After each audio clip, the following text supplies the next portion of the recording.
In 1912, the largest moving object ever built by humans prepared to sail. Her name was the Titanic. Newspapers around the world called her unsinkable. People believed no ship like this could ever fail. Inside, the Titanic was pure luxury. Grand staircases, crystal chandeliers, fine dining. It was a floating city for the richest passengers on Earth.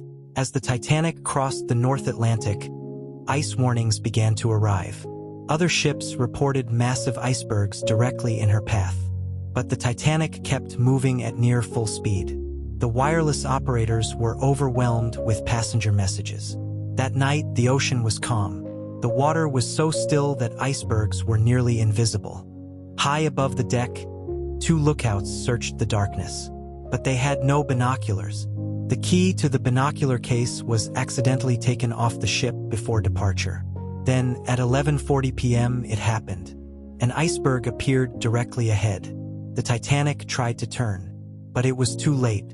The ship scraped along the ice, tearing open the hull below the waterline.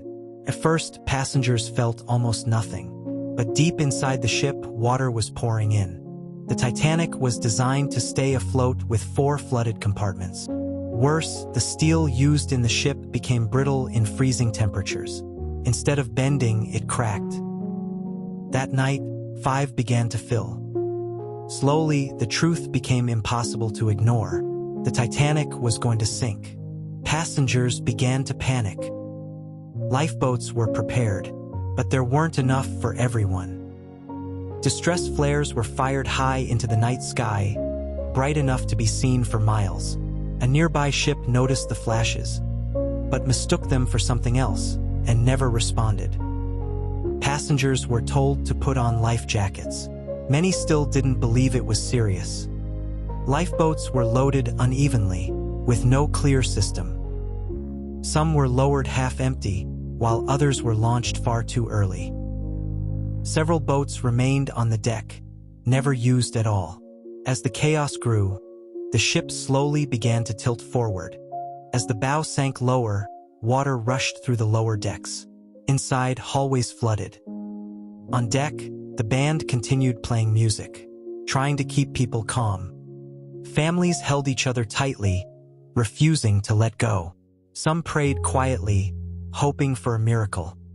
Slowly, the bow disappeared beneath the sea.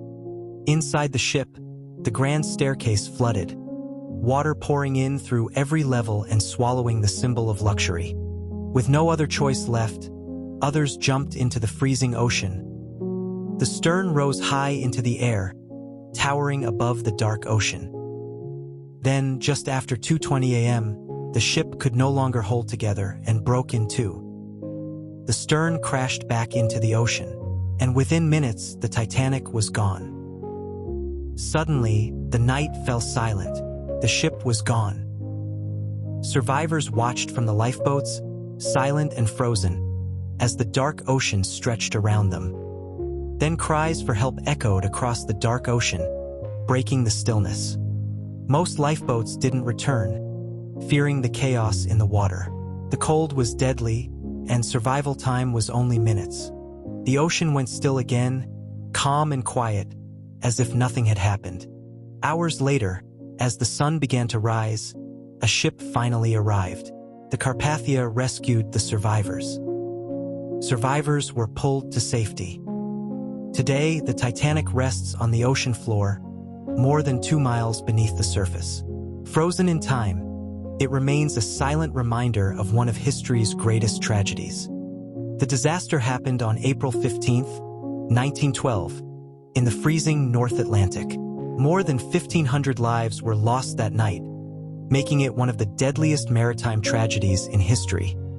The disaster didn't happen just because of an iceberg.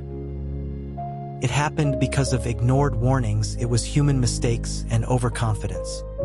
A tragedy the world will never forget, remembered not just for the ship, but for the lives lost and the lessons learned. This is the story of the Titanic.